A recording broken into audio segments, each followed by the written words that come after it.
Hello my lovelies, welcome back to my channel. If you're new here, don't forget to hit the subscribe button down below and the bell beside the subscribe button so you're notified whenever I post a new video. Today I'm going to show you guys how to make an A-line dress. It's just a very simple A-line dress. Yeah, there's really not much to say. I'm going to show you guys the entire cutting and stitching process. So if you want to see how to make this A-line dress, then definitely keep on watching. Oh, hey, I didn't see you there. So I've already gone ahead to fold my fabric, and now I'm just measuring her bust point and her under bust. And then I'm just extending those lines.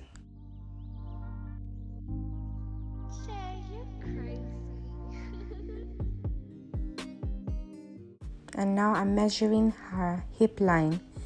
So for most people 23 works fine, so that's what I'm marking now. And I'm also extending that line.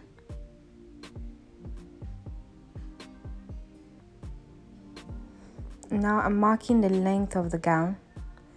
I'm marking 41 inches as the length of her gown. It's going to be a short gown.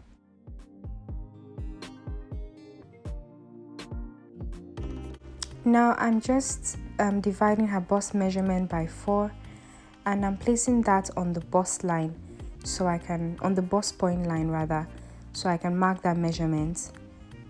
I'm not adding any allowance because this fabric is stretchy. I'm going to do the same thing for the hip. Since it's an A-line dress, there's no point, marking the shape. So I simply divided her hip measurement by 4, and I placed that on the hip line. And now for the downside, I'm also marking her hip measurements again on the bottom side. But I added a few inches of allowance, so it has that A-cut, effect. I'm drawing a slanted line to join all those points. And now for the shoulder, I'm marking her shoulder measurement divided by 2. Her shoulder is 16 divided by 2, that's 8.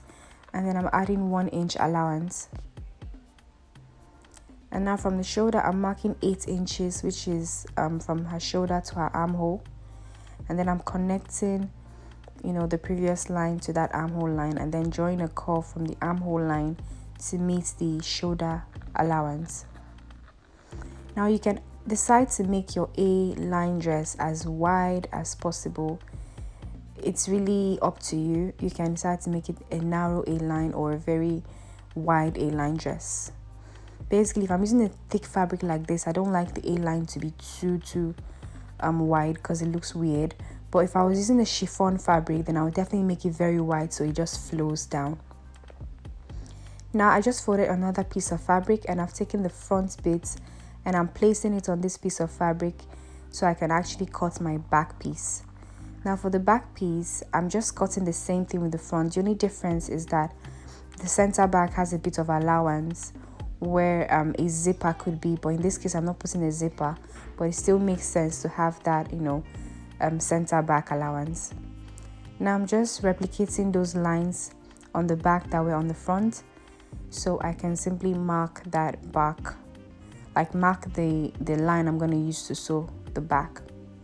But I'm going to trim that first. As you can see, I went in around the shape area and came out at the hip, just because her back is not straight, and so I have to show that when I'm actually cutting. Now the width of the neck I want to take is 4 inches width, but remember the fabric is folded, so that's actually 8 inches, and then the depth I took was 3.5 inches. I'm just drawing a curve to join those 2 points. Now, as you all know, the width of the front and back have to be the same, so I just replicated the width of the front to the back, but the depth of the back I've chosen to use 2 inches, and then I'm just drawing a curve to join to connect that back neck. Now I'm cutting open the back neck, and I'll do the same thing for the front. I'm going to cut the front neck open as well.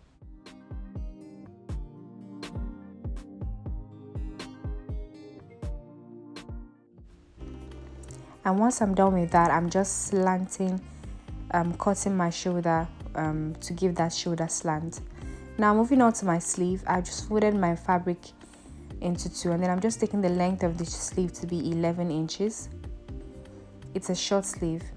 And now her round sleeve measurement is 15 inches divided by 2. That gives me 7.5 inches, and that's what I marked, and I also added 1 inch allowance.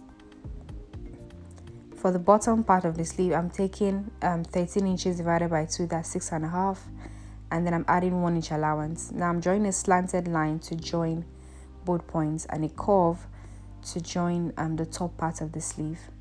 Now it's important to measure that sleeve curve so that you know what it looks like when you're actually, you know how many it is when you have to like join it to your dress. So I'm just trimming the sleeve along those lines.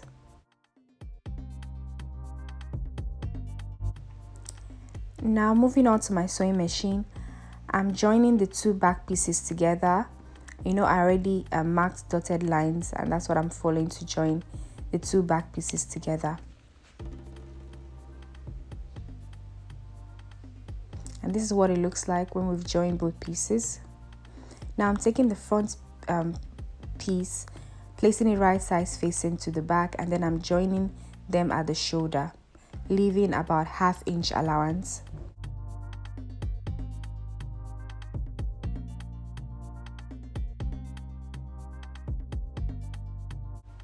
And once that's done, I'm going to go ahead to join the sides. Remember, I did not put any allowance when I was cutting this. That's because the fabric is stretchy. So I just went ahead to join both of them with about 1 inch seam allowance.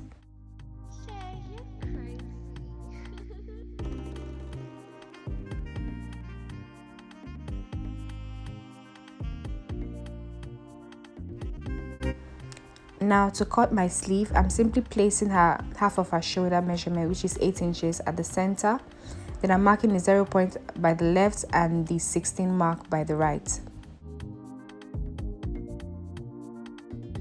Now for her sleeve, I'm simply marking from the shoulder. I'm marking 8 inches downwards, and that's going to be like the armhole.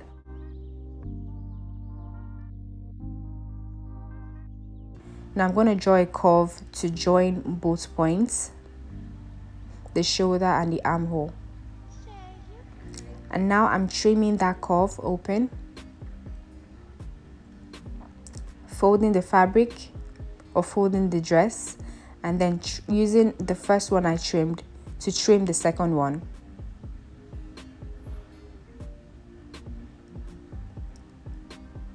Now I'm taking my sleeve. I've already woven the bottom parts, or I've already used a serger to just, you know, make it nice and neat. So I'm just folding it once, and then I'm just sewing it down. Once that's done, I'm folding the sleeve again, and then I'm now shaping it to her measurements. Remember, her round sleeve measurement is 15 divided by 2, that's 7.5 inches. So all I'm doing is just marking that 7.5 inches and then drawing a slanted line. And now I'm sewing along that line.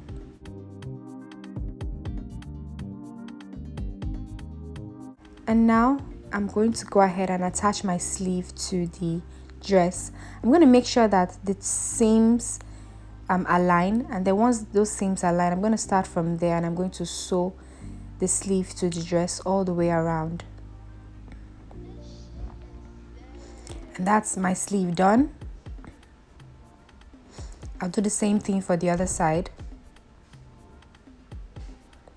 And now I'm going to pipe the neck or hem the neck with a bias. So to do that, I'm going to open that allowance, that center back allowance that I had sewn previously. And then I'm going to place my bias and I'm going to sew it all the way around. I simply open the bias so that I can sew on the right, there's a right line kind of.